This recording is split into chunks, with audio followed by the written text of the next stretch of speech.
सत्य की गति धीमी जरूर होती है, लेकिन अंतिम प्रहार हमेशा घातक होता है। भारत के 28 राज्यों में से उत्तराखंड प्रमुख सर हल्द्वानी इवनिंग न्यूज में आपका स्वागत है। उत्तराखंड से आज की सबसे बड़ी खबर आ रही है। पुलिस में बड़े बड़े अधिकारियों को कहीं प्रमोशन तो कहीं पर कतरे गए हैं। आईजी रिद्धिम अग्रवाल को कुमाऊं उनका प्रमोशन का पुलिस महानिरीक्षक लॉ एंड ऑर्डर के साथ साथ CCTNS का चार्ज दिया है, जबकि निवेदिता कुकरेती को आईजी कुमाऊं बनाया गया है। इधर बिम्मी सचदेवा जो कि पुलिस महानिरीक्षक P&M से हटाकर पुलिस महानिरीक्षक पुलिस दूरसंचार और फायर सर्विस की तैनाती दी गई है, जबकि कृष्ण कुमार VK को पुलिस महानिरीक्षक दूरसंचार से हटाकर पुलिस महानिरीक्षक यातायात बनाया गया और नीलेश आनंद बढ़ने को STF के साथ पहले पुलिस महानिरीक्षक PSC एवं सचिव पुलिस स्पोर्ट्स कंट्रोल बोर्ड का चार्ज हटा दिया गया है, जबकि अनंत शंकर ताकत वाले को पुलिस महानिरीक्षक CID बनाया गया, जबकि सुनील कुमार मीणा जो को पुलिस महानिरीक्षक कार्मिक बनाया गया है। योगेंद्र सिंह रावत को कुंभ के साथ साथ SDRF का चार्ज दिया गया है और यानी कि उनका प्रमोशन किया गया है। तो चुनाव से पहले ये बड़ा फेरबदल के रूप में देखा जा रहा है। इधर सूत्रों का कहना है कि कई IAS भी जल्द बदले जाने की बात कही जा रही है। चलिए देश की अन्य खबरों में बात कर लेते हैं। लोधी कॉलोनी में सीवेज लाइन के काम के दौरान दीवार गिरने से दिल्ली के एक मजदूर की मौत हो गई, 2 घायल हो गए। लोधी शमशान घाट में सुबह बारिश के पानी की निकासी और सीवेज लाइन के निर्माण कार्य के दौरान एक 4 दीवारी और से सटे गोदाम के गिरने से 55 साल के एक मजदूर की मौत हो गई और 2 अन्य घायल हो गए। दिल्ली विश्वविद्यालय के सहायक प्रोफेसर की पूर्वी दिल्ली स्थित फ्लैट में हत्या कर दी गई, मामला दर्ज किया गया है। ये वेस्ट बंगाल की रहने वाली थी और प्रोफेसर थी अंग्रेजी की। दिल्ली के होटल में आग वाले जो उसके जो घटना चल रही है उसका लाइसेंस नवीनीकरण के लिए फिलहाल याचिका दायर की गई है। आपको बता दें, फ्लोरिस्ट स्टे B&B के पंजीकृत मालिक जय मिश्रा बचाओ अभियान के बीच MCD पोर्टल पर अपने चाय और नाश्ता स्टॉल लाइसेंस के नवीनीकरण के लिए फिलहाल आवेदन जमा कर रहे थे। दिल्ली के होटल में आग और उसमें सहायता करने वाले गद्दे विक्रेता ने नुकसान की भरपाई के लिए दिल्ली सरकार से सहायता मांगी है। रियाजुद्दीन की दुकान जिसमें आमतौर पर गद्दे और चादरें रखी रहती थी अब खाली पड़ी हैं और आसपास के इलाकों में फैली आग से 36,000 यानी उसका पूरा माल खराब हो गया, तो इसलिए उसने लिहाजा मांग की है सरकार से। आपने मालवीय नगर अग्निकांड पर DFS की प्रतिक्रिया में देरी पर सवाल उठाया है। आपने मालवीय नगर में लगी आग पर प्रतिक्रिया में खामियों का आरोप लगाते हुए दिल्ली अग्निशमन सेवा में इस बयान पर सवाल उठाया कि उन्हें कब सूचना मिली और कर्मी कितनी देर में घटनास्थल पर पहुंचे, यानी कि रिस्पॉन्स टाइम क्या रहा, इसको लेके बात की जा रही है। मुंबई से बड़ी खबर आ रही है कि महायुति की 6 MLC सीटों पर निर्विरोध जीत हासिल करने की संभावना है। महायुति पार्टी ने 17 में से 6 सीटें जीतकर विपक्ष को बड़ा झटका दिया है। निर्विरोध जीती गई 6 सीटें पुणे, ठाणे, वर्धा, यवतमाल, सोलापुर और रत्नागिरी हैं।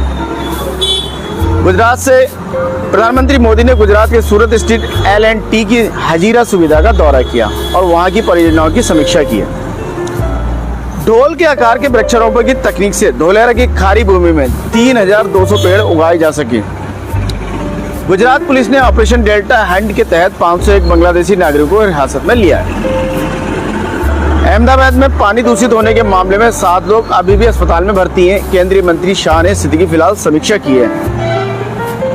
कर्नाटक से बड़ी खबर यह आ रही है कि मुख्यमंत्री शिव कुमार का कहना है कि बेंगलुरु में एशिया का सबसे बड़ा प्रतिभा भंडार है। कोडागू में जंगली हाथी के हमले में IPS अधिकारी की पत्नी की मौत हो गई। कर्नाटक उच्च न्यायालय ने बेंगलुरु में IMTMA के KIADB द्वारा भूमि अधिग्रहण को धोखाधड़ी करार दिया। कर्नाटक के मुख्यमंत्री DK शिव कुमार ने जनता की शिकायतों और प्रवासी भारतीयों के मुद्दों को समाधान के लिए विशेष सचिवालयों की घोषणा की है। केरल से बड़ी खबर आ रही है कि केरल उच्च न्यायालय ने CMRL की अपील खारिज कर दी और ED की पिनारई की बेटी T बीना से जुड़े मामले की जांच जारी रखने की अनुमति दी है। श्वेत पत्र में केरल की देनदारियों का आंकड़ा 5.07 लाख करोड़ बताया गया। मुख्यमंत्री ने कहा राजकोषीय ढांचा जो है गंभीर दबाव में। केरल में बारिश IMD ने 6 जून को 5 जिलों के रेड अलर्ट जारी किया है। तिरुवनंतपुरम, कोल्लम और अल्लापुझा को छोड़कर केरल के बाकी हिस्सों में ऑरेंज अलर्ट जारी किया गया, जहां भारी बारिश होने की संभावना है। केरल सरकार द्वारा स्कूली बच्चों के लिए मासिक धर्म अवकाश के प्रस्ताव ने एक स्वस्थ बहस का द्वार खोल दिया। फिलहाल तमिलनाडु से बड़ी खबर ये आ रही है कि अन्नामलाई ने तमिलनाडु में आगामी आम चुनाव लड़ने के लिए राजनीतिक आंदोलन शुरू कर दिया है और उसके लिए व्यापक तैयारियां शुरू कर दी हैं। विजय के नेतृत्व वाली तमिलनाडु कैबिनेट ने बेटी तमिझागम शीर्षक से 436 विजन स्टेटमेंट की रूपरेखा तैयार की है। के नेहरू के कार्यकाल के दौरान नगर प्रशासन विभाग में रिश्वतखोरी की शिकायत पर डीबीएसी में एफआईआर दर्ज कराई गई है। तमिलनाडु विधानसभा सत्र का शुभारंभ 18 जून को राज्यपाल के अभिभाषण से होगा। सीपीआई-एम और सीपीआई ने कांग्रेस के राज्यसभा उम्मीदवार प्रदीप चक्रवर्ती के नए गठबंधन के दावे पर आपत्ति जताई है। मद्रास उच्च न्यायालय ने चुनाव विवादों के बीच शीघ्र निपटान पर अपने सुझावों को नजरअंदाज करने के लिए सर्वोच्च न्यायालय की आलोचना की है। तमिलनाडु के मुख्यमंत्री विजय ने कायदे मिल्लत की जयंती पर श्रद्धांजलि अर्पित की। आंध्र प्रदेश में नायडू और 4 केंद्रीय मंत्रियों ने विशाखापट्टनम समुद्री खाद्य सम्मेलन का उद्घाटन किया। भारत का लक्ष्य 1 लाख करोड़ रुपए के निर्यात का है। फिलहाल 76 वर्ष की आयु में नायडू ने विशाखापट्टनम और अधिक को हरा भरा बनाने के लिए दोपहर की भीषण गर्मी में 5.5 किलोमीटर साइकिल चलाई।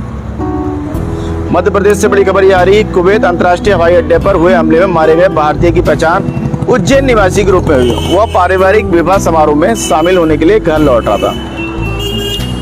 बरकत उल्लाह विश्वविद्यालय का नाम बदलकर बाग देवी भोजपाल विश्वविद्यालय करने की कोशिश से भोपाल में राजनीतिक विवाद छिड़ गया और लगातार चर्चा पर चर्चा इस पर लगातार छिड़ी हुई है। मध्य प्रदेश में कथित यौन उत्पीड़न के आरोप में डिप्टी कलेक्टर गिरफ्तार। बिहार से बड़ी खबर आ रही है, बिहार सरकार ने लालू प्रसाद और राबड़ी देवी जी की प्लस सुरक्षा वापस ले ली है। एक अधिवक्ता के अनुसार पूर्व मुख्यमंत्री लालू प्रसाद और राबड़ी देवी को बिहार विशेष सशस्त्र पुलिस द्वारा सुरक्षा प्रदान की जाएगी। असम से बड़ी खबर यह आ रही है कि मंत्रिमंडल का विस्तार और 12 विधायकों ने शपथ ली। साइट सेवर्स इंडिया ने नेत्र रोग विशेषज्ञों के लिए 2026 की फेलोशिप शुरू की है। मणिपुर के कांगो कपिप जिले में हुए हमले में कुकी समुदाय के 3 ग्रामीणों की मौत हो गई। सीएम युमनाम खेमचंद सिंह ने हत्याओं की निंदा की। कुकी इनपी मणिपुर ने लोईबोल खुल्लेम गांव पर हमले के लिए NSCN और जोलियो ग्राम यूनाइटेड फ्रंट के गुट को जिम्मेदार ठहराया है। मणिपुर में चाकू हमले में एक पुलिसकर्मी की मौत हो गई। यह घटना धोबल जिले में मादक पदार्थों के खिलाफ चलाए गए अभियान के दौरान घटी। हमलावर फिलहाल गिरफ्तार कर लिया पुलिस ने। पंजाब से बड़ी खबर यह आ रही कि सीमा पर अवैध हथियार और ड्रग्स नेटवर्क का भंडाफोड़, 4 गिरफ्तार किए।